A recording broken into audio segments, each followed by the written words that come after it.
ടൂറിസത്തെ പ്രോത്സാഹിപ്പിക്കുന്ന ഒരു ഗവൺമെൻറ്റല്ല, ടൂറിസത്തെ തകർക്കുന്ന ഒരു ഗവൺമെൻറ്റാണ് ഇന്ന് അധികാരത്തിലിരിക്കുന്നത്. ഇടുക്കിയിലെ ടൂറിസം വികസനത്തിന് വേണ്ടി ചെറുവിരൽ പോലും അനക്കാത്ത ഒരു ഗവൺമെൻറ്റാണ് ഇന്ന് നിലവിലുള്ളത്. ടൂറിസം സാധ്യതകളെയെല്ലാം ഇല്ലെന്നാക്കുന്നതല്ലാതെ പുതിയ സാധ്യതകൾ ഉണ്ടാക്കുന്നതിന് വേണ്ടിയിട്ടുള്ള യാതൊരു ശ്രമവും ഗവൺമെൻറ്റിൻ്റെ ഭാഗത്തു നിന്നും ഉണ്ടായിട്ടില്ല.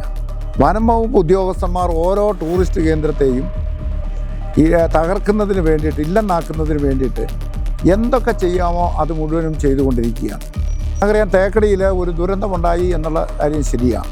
ആ ദുരന്തമുണ്ടായത് വീണ്ടും ആവർത്തിക്കാതിരിക്കുന്നതിന് വേണ്ടിയിട്ടുള്ള ഒരു മുൻകരുതലുകൾ എടുക്കുന്നതിന് പകരം എങ്ങനെ അവിടെ ബോട്ടിങ് നിർത്തിക്കാൻ കഴിയും എന്നുള്ള ഒരു ശ്രമമാണ് ഇന്ന് വനംവകുപ്പ് ഉദ്യോഗസ്ഥർ നടത്തിക്കൊണ്ടിരിക്കുന്നത്. ബോട്ടിങ്ങിൻ്റെ സമയം അവിടെ പകുതിയായി കുറച്ചു. ബോട്ടിങ്ങിൻ്റെ ടിക്കറ്റ് കിട്ടുന്നതിനുള്ള ബുദ്ധിമുട്ടുകൾ വർദ്ധിപ്പിച്ചു.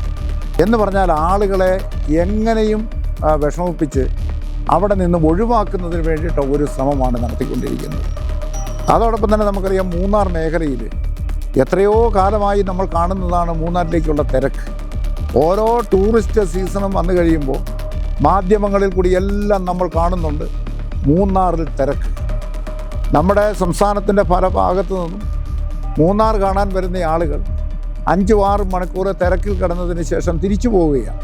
അവർക്ക് മൂന്നാർ കാണാൻ കഴിയുന്നു. പുറത്തുനിന്ന് വരുന്ന ആളുകളുടെ, വിദേശത്ത് വരുന്ന ആളുകളുടെയും സ്ഥിതി അത് തന്നെയാണ്. അവിടുത്തെ ഗതാഗത കുരുക്ക് പരിഹരിക്കുന്നതിന് വേണ്ടിയിട്ട് യാതൊന്നും ചെയ്യാൻ കഴിഞ്ഞിട്ടില്ല.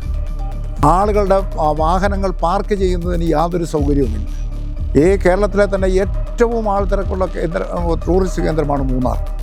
ആ മൂന്നാറിലെ ആ ടൂറിസ്റ്റ് കേന്ദ്രത്തിൽ ആവശ്യമായ സൗകര്യങ്ങൾ ഉണ്ടാക്കുന്നതിന് വേണ്ടി, എത്തുന്ന ആ ടൂറിസ്റ്റുകൾക്ക് ആവശ്യമായ ഒരു സൗകര്യം കൊടുക്കുന്നതിന് വേണ്ടി ഒരു ഉത്തരവാദിത്ത ടൂറിസം എന്നുള്ള നിലയിലേക്ക് മൂന്നാർ മേഖലയിലെ ടൂറിസത്തെ മാറ്റാൻ ഈ ഗവൺമെൻറ് പരാജയപ്പെട്ടിരിക്കുന്നു എന്നുള്ളതാണ് യാഥാർത്ഥ്യം. ആളുകൾക്ക് യാത്ര ചെയ്യാൻ അതിന് യോഗ്യമായ വാഹനങ്ങൾ പോലും ക്രമീകരിക്കാനായിട്ട് ഈ ഗവൺമെൻറ്റിനെ കൊണ്ട് കഴിഞ്ഞിട്ടില്ല. അഡ്വഞ്ചർ ടൂറിസം മുഴുവനും ഈ ഗവൺമെൻറ്റിൻ്റെ ശുഷ്കാന്തിയില്ലായ്മ മൂലം പ്രതിസന്ധിയിലായിരിക്കുകയാണ്. നിരവധിയായിട്ടുള്ള ഗ്ലാസ് ബ്രിഡ്ജുകൾ, അതിന് പ്രവർത്തനാനുമതി നിഷേധിച്ചിരിക്കുകയാണ്. അപ്പോൾ അതിന് ഗവൺമെൻറ് പറയുന്നത് ഫയർ ആൻഡ് സേഫ്റ്റിയുടെ NOC വേണമെന്നാണ്. ഫയർ ആൻഡ് സേഫ്റ്റിക്കാർ പറയുന്നത് NOC എങ്ങനെയാണ് കൊടുക്കേണ്ടതെന്ന് ഞങ്ങൾക്കറിയത്തില്ല എന്നാണ് അവർ പറയുന്നത്. എന്ന് പറഞ്ഞാൽ ഈ കാര്യത്തെ സംബന്ധിച്ചൊന്നും വ്യക്തമായ ഒരു കാഴ്ചപ്പാടില്ലാത്ത ഒരു ഗവൺമെൻറ്റിനെയാണ് നമുക്ക് കാണാൻ കഴിയുന്നത്. അതിന് ഫയർ ആൻഡ് സേഫ്റ്റിയുടെ NOC വേണമെങ്കിൽ അതിനുള്ള ഇൻസ്പെക്ഷൻ ഏത് രീതിയിലാണ് നടത്തേണ്ടത്, എങ്ങനെയാണ് അതിൻ്റെ സർട്ടിഫിക്കറ്റ് നൽകേണ്ടത്, ഗവൺമെൻറ്റിന് ഇതേ സംബന്ധിച്ചൊരു കാഴ്ചപ്പാട് വേണം. ഭരണാധികാരികൾക്കൊരു കാഴ്ചപ്പാട് വേണ്ടത്. ഇത്തരത്തിലുള്ള യാതൊന്നും ഇല്ല എന്നുള്ളതാണ് യാഥാർത്ഥ്യം. അതോടൊപ്പം തന്നെ വലിയ സീപ്ലെയിൻ ഇവിടെ കൊണ്ടുവരുമെന്ന് വലിയ കൊട്ടിഘോഷിച്ചല്ലോ. ഇവിടെ മാട്ടുപ്പെട്ടിയിൽ ഇറക്കും, അതോടൊപ്പം തന്നെ ഇടുക്കി ഡാമിൽ ഇറക്കുമെന്നൊക്കെ പറഞ്ഞിട്ട് സീപ്ലെയിൻ ഇതിലേ പോയി. ഒരു സീപ്ലെയിനും കാണാനില്ല. വെറുതെ ആളുകളെ കൊണ്ട് കബളിപ്പിക്കുന്നതിന് വേണ്ടിയിട്ടുള്ള പ്രഖ്യാപനങ്ങൾ എന്നുള്ളതല്ലാതെ ഒരു പ്രയോജനവുമില്ല. ആർച്ച് ഡാമിൽ ലേസർ ഷോ കൊണ്ടുവരുമെന്ന്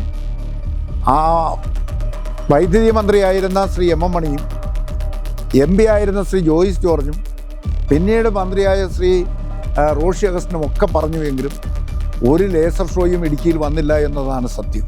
തെരഞ്ഞെടുപ്പ് അടുത്തപ്പോഴത്തേക്കും ലേസർ ഷോയുടെ DPR തയ്യാറാക്കുന്നതിന് വേണ്ടിയിട്ടുള്ള പ്രവർത്തനങ്ങളുടെ ഉദ്ഘാടനം നടത്തി ആളുകളെ കബളിപ്പിക്കാൻ വേണ്ടിയിട്ട് വന്ന ഭരണാധികാരികളെയാണ് നമുക്ക് കാണാൻ കഴിയുന്നത്.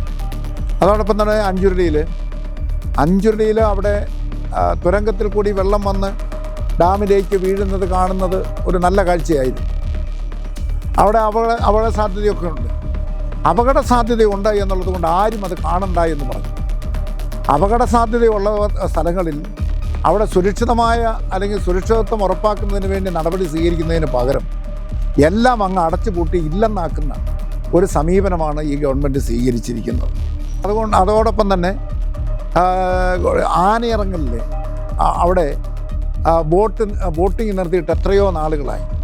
അരീക്കൊമ്പൻ്റെ പേര് പറഞ്ഞ് അവിടെ ബോട്ട് യാത്ര നിർത്തിയതാണ്. അരീക്കൊമ്പനെ പിടിച്ചുകൊണ്ട് പോയിട്ട് എത്ര കാലഘട്ടം. എന്നിട്ട് എന്തുകൊണ്ടാണ് ആനയിറങ്ങലിൽ ഇതുവരെയും ബോട്ടിങ് പുനരാരംഭിക്കാത്തത്? അപ്പോൾ ഈ ഗവൺമെൻറ് സമീപനം എന്ന് പറയുന്നത് എല്ലാ ടൂറിസ്റ്റ് കേന്ദ്രങ്ങളും പൂട്ടിക്കുക എന്നുള്ള ഒരു സമീപനമാണ് ഈ ഗവൺമെൻറ് സ്വീകരിച്ചിരിക്കുന്നത്. വാഗമണ്ണിനെ പറ്റിയൊക്കെ പറയുന്ന ആളുകൾ ആ വാഗമണ്ണ് ടൗണിൽ കൂടി യാത്ര ചെയ്യുന്ന ഇവിടെയൊക്കെ നിരവധിയായ റോഡുകളുടെയും അതോടൊപ്പം തന്നെ ഹൈവേകളുടെയും ഒക്കെ പേര് പറഞ്ഞ ഊറ്റം കൊള്ളുന്ന ഇവിടുത്തെ ഇടതുപക്ഷ നേതാക്കന്മാർ കൊണ്ട് വാഗമണ്ണ് ടൗണിൽ കൂടി ഒന്ന് യാത്ര ചെയ്യണം. നടുവൊടിഞ്ഞില്ലെങ്കിൽ ഭാഗ്യം എന്നുള്ളതാണ്. ഒരു ടൂറിസ്റ്റ് കേന്ദ്രത്തെ എത്രമാത്രമാണ് അവഗണിക്കുന്നത് എന്നുള്ളതിന് ഇതിൽ കൂടുതലൊരു ഉദാഹരണത്തിൻ്റെ ആവശ്യമില്ല.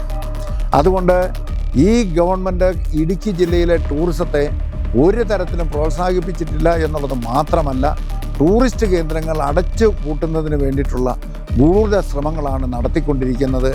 അതുകൊണ്ട് ഇതിനൊരു പ്രതിവിധി ഉണ്ടായില്ല എങ്കിൽ നമ്മുടെ ടൂറിസം മേഖല തകർന്നു പോകുമെന്നുള്ള കാര്യത്തിൽ യാതൊരു സംശയവുമില്ല.